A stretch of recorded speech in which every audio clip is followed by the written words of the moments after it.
Could a simple act of whistling indoors bring calamity? In Poland, a forgotten taboo leads to unexpected consequences. Discover the hidden world of superstitions with surprising tales from across the country.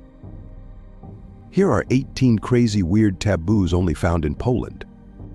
Number 1. Whistling indoors. In a quaint village nestled among the Polish countryside, lived an elderly woman named Agnieszka. Known for her wisdom and adherence to tradition, she firmly believed in the taboo of whistling indoors. Legend had it that many years ago, the salt miners used whistles to communicate deep within the earth. When a whistle echoed through the tunnels, it often foretold danger, a potential cave-in or gas leak. One chilly evening, as Agnieszka sat by her fireplace, her granddaughter playfully began to whistle a tune. With a gasp, Agnieszka quickly hushed the young girl, explaining the superstition. "Whistling indoors brings bad luck, my dear," she said, her eyes twinkling with the weight of tradition. From that day forward, the granddaughter never whistled inside, respecting the old beliefs that had been passed down through generations. To this day, in many Polish homes, the echoes of whistles are rare. Whether out of respect for the miners of old or a genuine fear of inviting misfortune, the taboo of whistling indoors remains a steadfast part of Polish folklore. Number 2. Giving even numbers of flowers. The streets of Warsaw bustled with life as the florist shop prepared for Valentine's Day. Among the vibrant blooms, one rule was paramount: never give even numbers of flowers. The belief that even numbers were tied to funerals and bad luck was deeply ingrained in the hearts of the Polish people. Just last spring, a young man named Matus learned this lesson the hard way. Smitten with a woman named Kasia, he decided to impress her with a bouquet of 10 roses. To his dismay, Kasia's eyes widened in shock as she counted the blooms. 10 roses? Are you trying to predict my demise? She joked nervously. Matus, unaware of the superstition, quickly realized his mistake.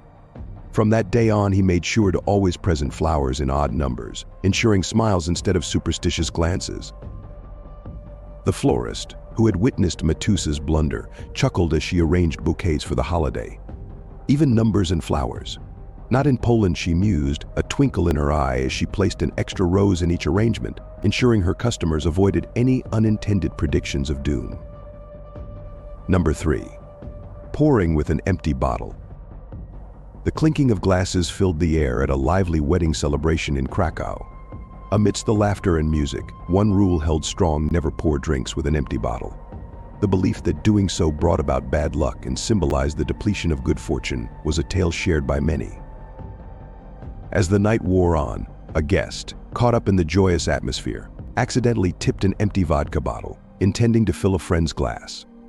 The room fell silent as the liquid poured out, a hush washing over the crowd. The host, quick to remedy the situation, swiftly replaced the empty bottle with a full one, breaking the ominous spell that had momentarily gripped the party. "Empty bottles mean empty luck," the host remarked with a grin, raising his glass to toast to better fortunes.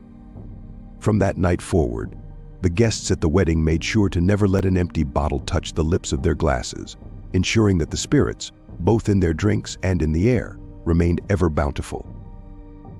Number 4. Sitting at the corner of the table.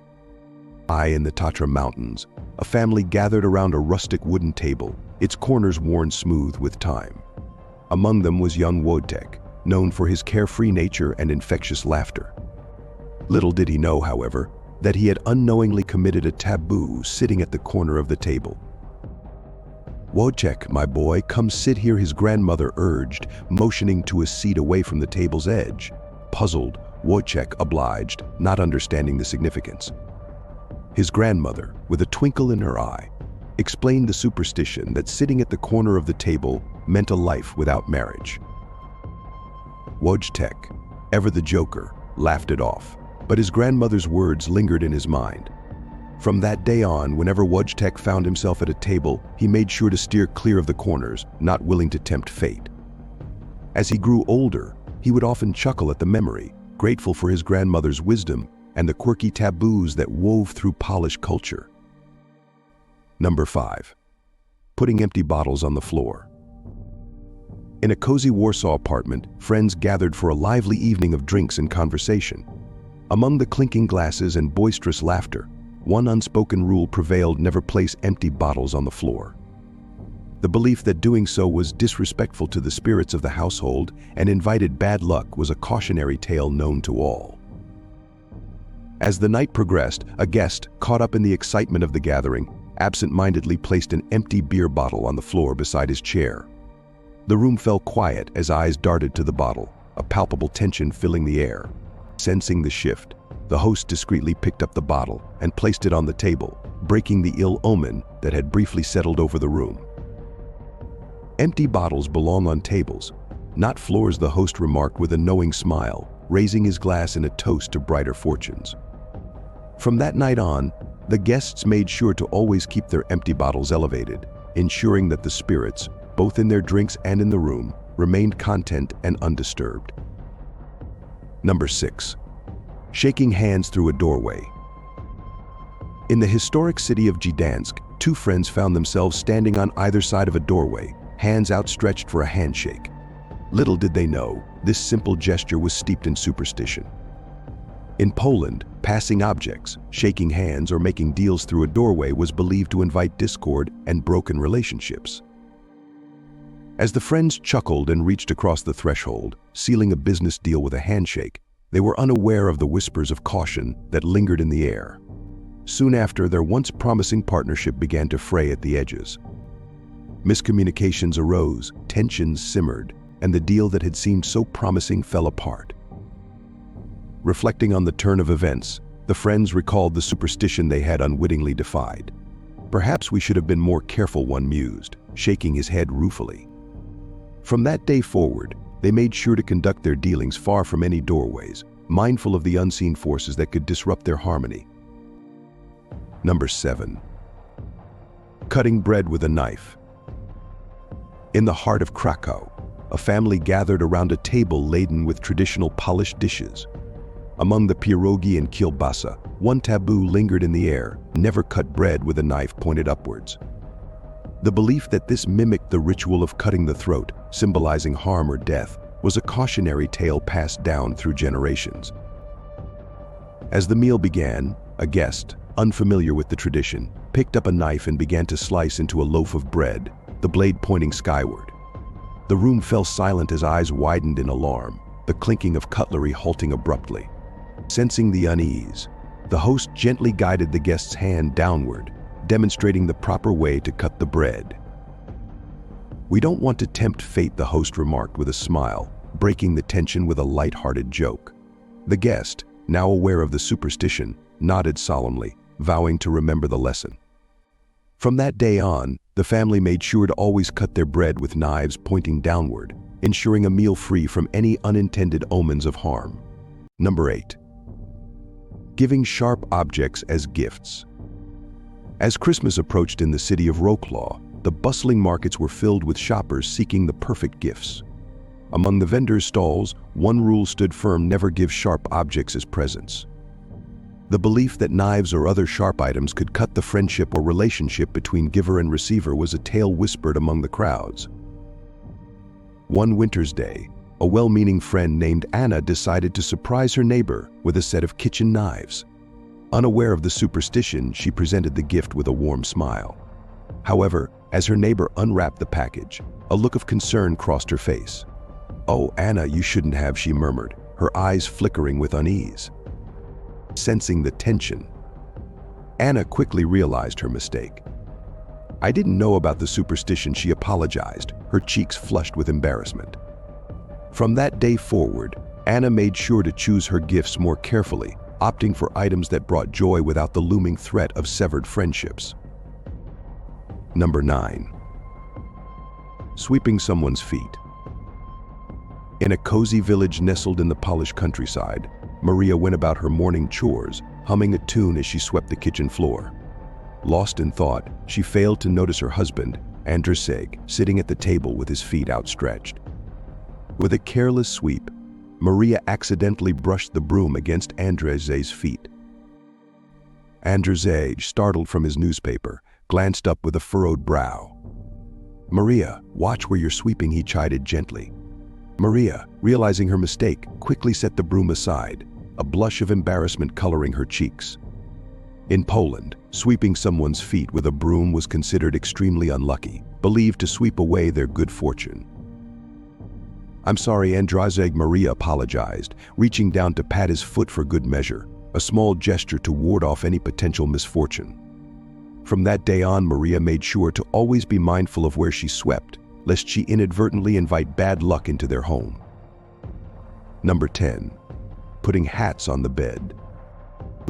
In a small village on the outskirts of Lodz, a family prepared for a festive gathering. As guests arrived, coats and hats were quickly shed, revealing a collection of headwear. Among the chatter and laughter, one rule held strong: never place hats on a bed. The belief that doing so was associated with death and funerals was a tale whispered among the villagers. Unbeknownst to one guest, a jovial man named Piotr, he had committed a grave error. In his excitement, he tossed his hat onto the spare bed, unaware of the superstition that hung heavy in the air. The room fell silent as eyes darted to the offending hat, a sense of unease settling over the gathering. Sensing the tension, the host discreetly picked up the hat and placed it on a nearby chair, breaking the ominous spell that had momentarily gripped the room. "We don't want any bad luck on such a joyous occasion," the host remarked with a forced chuckle, attempting to lighten the mood. From that day forward, Piotr made sure to always keep his hat firmly in hand or on a designated rack, wary of inviting any unwanted predictions of doom. Number 11. Leaving an empty seat at the table. As the sun set over the city of Poznan, a family gathered for a special dinner to celebrate their grandmother's birthday.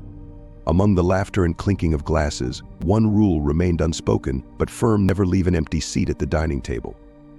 The belief that doing so invited bad luck or symbolized a missing person was a tale whispered among the relatives. Unbeknownst to the family, a seat had been left vacant for a late guest who had yet to arrive. As the meal progressed, the empty chair stood as a silent reminder of the superstition. The grandmother, her eyes glancing at the vacant spot, felt a sense of unease creeping in. "We shouldn't tempt fate," she remarked softly, her voice barely above a whisper. With a solemn nod, the family quickly rearranged themselves, filling the empty seat with a vase of flowers. "For good luck," the grandmother declared, breaking the tension with a smile. From that day on, the family made sure to always have every seat filled, ensuring their gatherings were free from any looming omens of misfortune. Number 12. Opening an umbrella indoors. In the picturesque town of Zakopane, nestled among the snow-capped peaks of the Tatras, a family gathered for a cozy evening by the fireplace. Among them was a young child named Kasia, whose playful nature often led her into mischief. Little did she know, however, that she was about to commit a taboo: opening an umbrella indoors. As the evening wore on and the fire crackled merrily, Kasia's eyes fell upon an umbrella leaning against the wall. With a mischievous grin, she grabbed the handle and popped it open, twirling it around like a makeshift parasol. The room fell silent as her parents exchanged worried glances, the ominous superstition hanging heavy in the air. Sensing the tension, Kasia's grandmother hurried over, her eyes wide with alarm. "Kasia, dear, we mustn't open umbrellas indoors," she chided gently, guiding the child to close it quickly. Kasia, now aware of her mistake, nodded solemnly, a hint of mischief still dancing in her eyes. From that day forward, she made sure to always leave umbrellas safely closed, lest she invite a storm of misfortune into their home. Number 13. Counting birds. In the rolling hills of the Polish countryside, a group of friends picnicked beneath the shade of a sprawling oak tree. As they nibbled on pierogi and sipped on chilled zubrałka, their eyes were drawn to a flock of crows circling overhead. In Poland, counting birds, especially crows, was considered ominous, a harbinger of impending misfortune. 1, 2, 3, one of the friends began to count aloud, his voice trailing off as he caught the worried glances of his companions. "Maybe we shouldn't tempt fate," another friend remarked, a nervous chuckle escaping his lips. They quickly changed the subject, the unease of the superstition lingering in the air. As the crows eventually flew off into the distance, the friends breathed a collective sigh of relief. "Let's hope it's just superstition," one remarked, the tension dissipating with the last flaps of the bird's wings. From that day on, whenever they saw a flock of crows, they made sure to admire them from a distance, wary of any potential omens of misfortune. Number 14.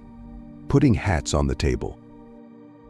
In the vibrant city of Krakow, a group of friends gathered for a night of revelry at a local pub. Among them was a young man named Marek, known for his infectious laughter and carefree spirit. As the drinks flowed and the music thumped, Marek absent-mindedly placed his hat on the table, unaware of the taboo he had just committed. The room fell silent as the clinking of glasses halted abruptly, all eyes turning to Marek's hat resting on the wooden surface. A sense of unease settled over the group, the superstition heavy in the air. Sensing the tension, the bartender, a seasoned local, quickly stepped in. "We don't want any bad luck here," the bartender remarked with a knowing smile, gently lifting Marek's hat and placing it on a nearby hook. Marek, now aware of his blunder, chuckled nervously, a flush of embarrassment coloring his cheeks. From that day forward, he made sure to always keep his hat securely on his head or hung on a designated rack, lest he inadvertently invite any unwanted predictions of doom. Number 15. Sitting at the corner of the table. In the quaint village of Zakopane, nestled in the shadow of the Tatra Mountains, a family gathered for a hearty meal. Among them was young Wojciech, known for his boisterous laughter and love of storytelling. Little did he know, however, that he was about to commit a taboo sitting at the corner of the table. As the family settled into their seats, Wojciech plopped himself down at the nearest corner, unaware of the superstition that lingered in the air. His grandmother, her eyes wide with alarm, quickly ushered him to a different spot, explaining the belief that sitting at the corner of the table meant a life without marriage. Wojciech, always one for a good joke, laughed it off, but his grandmother's words stuck with him. From that day forward, whenever he found himself at a table, he made sure to steer clear of the corners, not willing to tempt fate. As he grew older, he would often chuckle at the memory, grateful for his grandmother's wisdom and the quirky taboos that wove through Polish culture. Number 16. Clipping nails at night. In a cozy apartment in Warsaw, Maria sat at her vanity, the soft glow of a lamp casting a warm light across the room. As she began to clip her nails before bed, her mother's voice echoed in her mind, "Don't clip your nails at night, Maria. It's bad luck." In Poland, the superstition that clipping nails after sunset attracted evil spirits was deeply ingrained. Maria, lost in her thoughts, continued to trim her nails until a sudden chill ran down her spine. Glancing at the clock, she realized it was well past sunset. With a gasp, she quickly set the nail clippers aside, a shiver of unease prickling her skin. Her mother's words rang true in her mind, and she made a mental note to always trim her nails during the day. From that night on, Maria made sure to follow the superstition diligently, clipping her nails before the sun set. As she drifted off to sleep, she couldn't help but wonder about the unseen forces that lingered in the darkness, grateful for the cautionary tales that guided her actions. Number 17. Spilling salt. In a bustling kitchen in Krakow, a family gathered for a hearty meal. Among the pots and pans, one rule held firm: never spill salt. The belief that doing so brought about arguments or bad luck was a tale whispered among the cooks and homemakers. As the meal began, a guest, caught up in the excitement of the gathering, accidentally knocked over the salt shaker. The room fell silent as the grains scattered across the table, a hush washing over the group.